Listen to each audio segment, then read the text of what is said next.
최영두 의원 전화 연결하도록 하겠습니다. 최 의원은 창원 마산 하포에서 당선된 초선 의원이고요. 지금 원내 대변인을 맡고 있습니다. 언론 생활 당시엔 또 워싱턴 특파원도 지내서요. 이 한반도 문제 전문가로 알려져 있죠. 여러 가지 얘기를 좀 나눠보도록 하겠습니다. 전화 연결돼 있습니다. 최영두 의원님 안녕하세요. 네, 안녕하십니까. 예. 먼저 미국 대통령 선거가 지금 뜨겁게 진행이 되고 있어서 우리를 포함해서 전 세계 이목이 집중되고 있습니다. 좀 미 대선 전망 좀 어떻게 하세요? 예, 미 대선 전망 우리 한국에서 항상 틀렸습니다. 미국 언론 틀렸고요. 예, 제가 처음으로 미국 대선을 본격적으로 지지한 것은 2002년이었습니다. 2002년. 그전에도 물론 몇 번 봐왔습니다만 2002년에 제 신문사의 국제부에 있으면서 이제 대선을 처음 보고 다음에 2006년, 2002년, 2000년, 2004년, 2008년 이렇게 쭉 봤는데 2008년에는 직접 현장에서 오바마가 당선될 당시에 미국 대선 경선 현장을 다 일선에 취재를 해봤습니다. 예.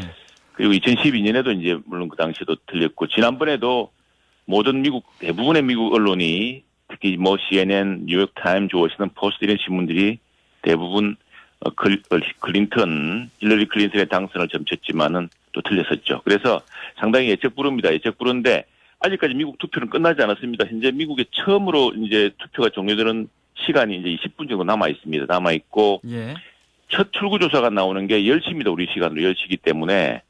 근데 첫 출구조사라 보면 힘들고요. 아마 개표 결과를 좀 지켜봐야 되는데 미국 선거는 우리랑 큰 차이가 뭐냐면요. 우리는 전국 전체 득표를 해서 한 표라도 더 많은 후보가 이제 이기지 않습니까? 그렇죠. 이제 미국은 이제 선거인단 제도를 타고 있기 때문에 사실은 미국 전체의 대선 판도라는 거는 의미가 없습니다.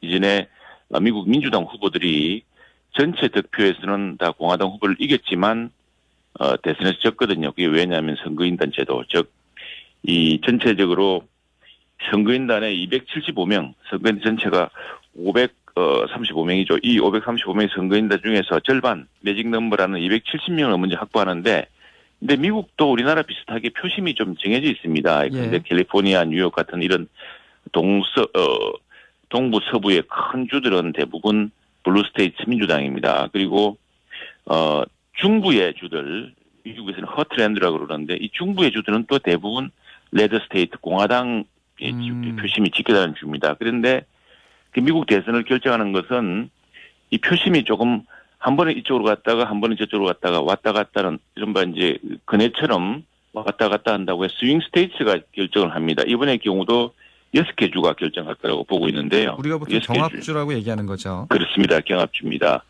이 6개 주는 크게 보자면은 3개는 러스트 벨트라고 예전에는 굉장히 산업화의 시대였는데 공업 밀집 지대인데 지금은 글로벌 경쟁에서 좀 밀려서 쇠퇴한 도시들, 이른바 녹선 도시들, 러스트 벨트라 그러고 또 한쪽은 이제 남쪽입니다. 대표적인 곳이 이제 펜실베니아, 러스트 벨트의 대표적인 곳이고요. 미시간하고 그다음에 이제 선벨트라고 태양이 비치는 남쪽 지역들, 이게 이제 플로리다가 대표적인 지역이 되겠고 이 지역에서 표심이 어디로 몰리느냐. 근데 사실은 중요한 것은 펜실베니아라든가 플로리다 이런 쪽에서 한 표라도 더 얻는 쪽이 그쪽 선거인당 20명씩을 통째로 가져가기 때문에 그러니까 그게 이제 선거인단에 영향을 미칩니다. 지금 현재 538명 선거인당을 최종 예측하는 걸 보면은 대부분 조 바이든이 279, 280 이렇게 넘겨가지고 270석 이상을 대선 승리를 위한 선거인단을 확보할 것이라 예상을 하는데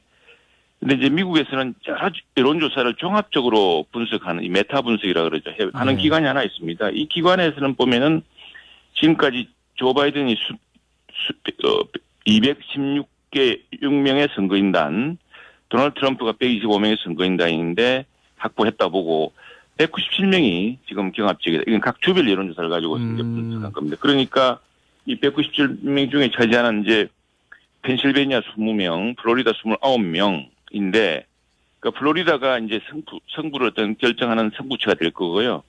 펜실베니아는 트럼프든 바이든이든 펜실베니아에 지면은 상당히 승률이 어려워진다. 그러니까 이제 언론에서 바라보는 것처럼 그렇습니다. 결국 이제 이 조 바이든 후보가 유리한 것 같지만 지금 네네. 경합주 가운데 이 플로리다와 펜실베니아를 이기는 후보가 이길 가능성이 높은 거네요. 높습니다. 높습니다. 이게 지금 그 리얼 클리어 폴리틱스라는 이 기관이 이제 여러 조사 기관들을 주세적으로 분석하고 가중치를 두고 해가지고 네. 보니까 각 주별로 보니까 지금 조 바이든도 아직 270명 정도를 확보할 만큼 주별 판세에서는 그 정도가 안 되고 도널드 트럼프는 좀 많이 못 미치지만 예. 이 경합주의 197명의 선거인단 이게 그게 어디로 가느냐 이게 이제 중요하기 때문에요.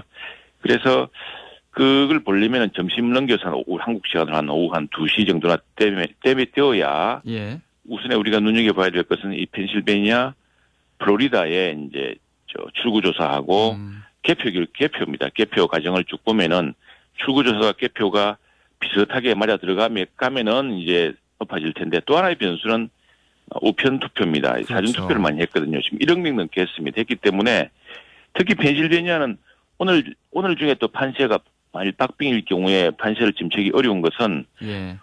우편 투표를 6일까지 미국 시간으로 6일까지 도착한 우편 투표를 개표 결과에 포함시킵니다. 그래서 이 또 개표도 어떤 곳은 이미 우편 투표 개표를 시작했고 어떤 곳은 이제 6일까지 조사 도착한 것을 다 개표를 하기 때문에 이게 이제 또 겹치면은 또 여러 가지 혼란. 그래서 어떻게 보자면 누가 이기든 이런 혼란을 극복하는 것이 가장 큰 과제다 이렇게 이야기하고 있습니다. 네.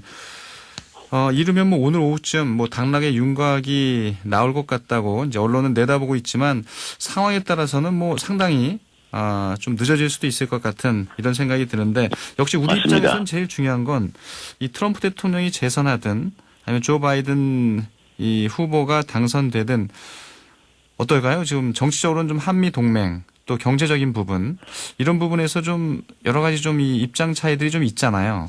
후보 간에. 네, 그렇습니다. 특히 동맹을 바라보는 관점의 차이. 전통적으로는 동맹을 중시하는 쪽은 과거에 공화당이었는데 최근에 이제 민주당 바이든 후보의 입장을 보면은 자신은 한미 동맹을 트럼프처럼 그렇게 장사의 대상, 거래의 대상으로 취급하지 않겠다. 예. 소중한 동맹이다. 이렇게 이제 동맹을 상당히 중시하는 이 발언을 하고 있습니다. 반면에 트럼프는 동맹에 대해서는 아니 미국이든 한국이든 일본이든 독일이든 이렇게 부자 나라가 왜 이렇게 우리한테 신세를 많이 지느냐, 왜 미군 주둔 부담금 같은 것을 더 많이 내지 않느냐, 왜 우리한테 이렇게 많은 무역 적자를 보면서 자신들 나라를 스스로 지키지 않느냐 이렇게 강세를 몰아붙였습니다. 그래서 사실은 지난 4년 전에 트럼프가 당선될 때 우리 걱정을 많이 했습니다. 특히 예.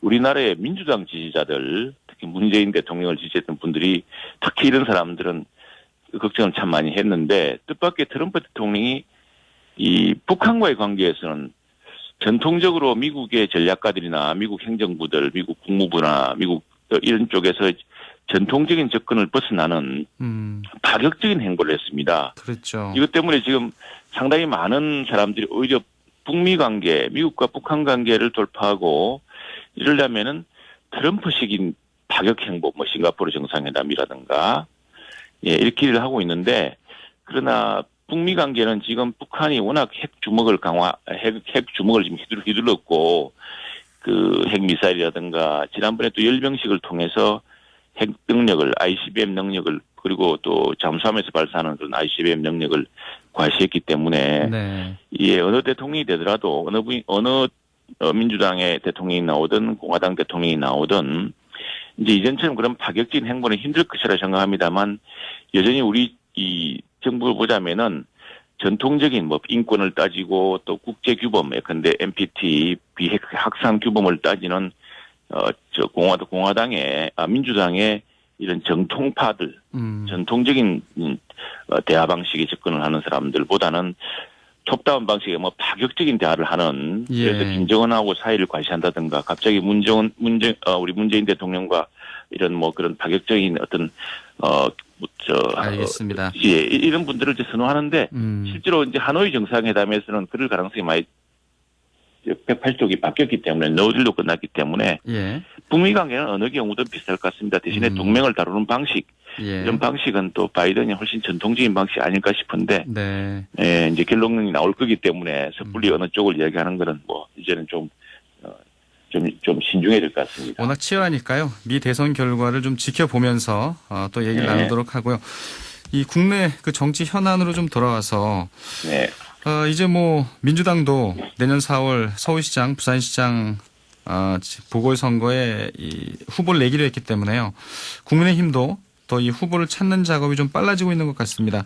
근데 이제 김종인 이 비상대책위원장이 서울시장의 이제 선거의 핵심이 부동산이고 세금이다. 이렇게 얘기를 하셨잖아요. 뭔가 좀 네, 그렇습니다. 염두에 두고 있는 좀 후보나 이 가이드라인이 있는 건가요? 지금 사실은 뭐 당 내외에서 서서히 아마 후보군이 가시화될 겁니다. 지금은 이제 국정감사 끝났고 10월 달에요. 11월 달에 예산을 둘러싸고서 지금 555조가 넘는 슈퍼 예산을 가지고서 이 예산이 정말 낭비가 없이 또 우리 미래에 도움이 되게끔 어떻게 할 것이냐 이게 가장 큰 쟁점이어서 좀 가려져 있습니다만 예산 심의가 끝나는 이제 12월이 되면은 본격적으로 이제 보궐선거 가셔야 될 겁니다. 벌써 조금씩 이제 출마 선언을 준비한다거나 하는 후보군이 나올 테고요. 예. 막상 뭐 아직까지 뚜렷한 민주당도 지금 서울시장 후보군에 대해서는 이런저런 설랑설레가 있습니다만 그것도 마찬가지입니다만 이 서울시장 후보군이 가셔야 될 걸로 보입니다. 우선에 저희 당에서는 과거 서울시장 후보나 예비 후보 또 서울시장 했던 분들도 계시고 또 유명한 시인들도 지금 점점 올라갈 텐데 저희 당은 지금 사람 한 사람의 면면보다는 어떻게 시민들의 여망, 예컨대 부동산 가격, 이 부동산 참 전세 시장하고 지금 난리 아닙니까? 저도 고통을 겪고 있습니다만 수많은 사람들이 심지어 부총리까지 그런 난감한 상황에 빠진 정도로 스스로 자가당세에 빠진 이런 부동산 정책의 난맥상을 풀 수 있는 그런 이제 여망을 그런 전문가, 그런 정책 능력, 그걸 찾아내는 것이 큰 과제라고 생각합니다. 그래서 저희들은 지금 사람이 누구냐기보다는 네. 어떻게 우리가 시민들의 여망 또 서울시와 부산시의 큰 과제를 해결할 수 있는 후보들을 시민들이 찾아내고 시민들의 여망에 맞는 후보를 우리가 후보를 내세울 수 있을 것인가 하는 그 경선 방식이 더 중요하다고 생각하고 있습니다. 예. 지금 의원님 얘기를 해주셨지만 이제 경제부총리의 또 이 어려움도 언론에 이제 보도가 됐었잖아요. 어제 네네. 홍남기 부총리가 이제 사의 표명을 했고 또 번복하고 이 또 재신임되면서 그 과정이 좀 약간 좀 이 자연스럽지가 못해서 뒷말이 많이 남는데 좀 어떻게 바라보세요, 이 부분은? 그 선거를 앞두고 있으니까 당초에는 이제 정부 여당 쪽도 그랬습니다. 민주당 쪽도 이게 지금 아주 많은 막대한 재정을 퍼붓고 있기 때문에 예. 세수를 많이 확보해야 됩니다. 그래서 지금 부동산 세제며 또 주식 거래에 대한 세금을 많이 부과하려고 하는 게 지금 기본적으로 정부의 입장이고 또 어떤 면으로 보자면은 과세 기반을 넓혀야 된다는 측면 또 심지어 이번에는 정의당의 이제 새로운 이제 대표까지도 과세 기반을 넓히자라고 이야기하지 않습니까? 그런데 지금 민주당으로서는 이제 주식 한 종목당 10억 이상을 하는 사람들에까지 과세를 할 경우에 이른바 동학개미라고 하지 않습니까? 이 표심이 참 무섭거든요. 그래서 이제 이걸 당초에 3억으로 주식 거래 세금을 예. 좀 많이 부과하게 되는 대상을 하려고 했더니 이제 그 민주당하고 갈등이 있었고 홍남기 부총리야 정부의 몇 년 전부터 일관된 입장에 따라서 진행하려고 했던 것인데 정치권에서 여기에 대한 이제 폭풍 또 젊은 세대들의 반발 또 주식 투자하는 사람들에 대한 반발을 우려해서 이제 그걸 당초대로 10억으로 계속 좀 이어나가자 잠정적으로는 이런 예. 압력 때문에 정부로서는 정책을 집행했던 사람의 책임 같은 것 때문에 스스로 책임을 느낀다고 이야기했던 것인데 모르겠습니다. 지금 어제 국회에서도 청와대가 반려했다고 했는데 홍 부총리 본인은 자세한 걸 모르겠다. 아마 사의를 밝힌 입장에서는 금방 또 그걸 반려했다고 또 다시 수용하기 어려운 그런 측면이 있겠습니다만 어쨌거나 이번 문제는 조금 사안이 좀 다르긴 한데 계속 그 정책 이게 핵심이 이겁니다. 정부가 부동산 정책이라든가 이런 문제에서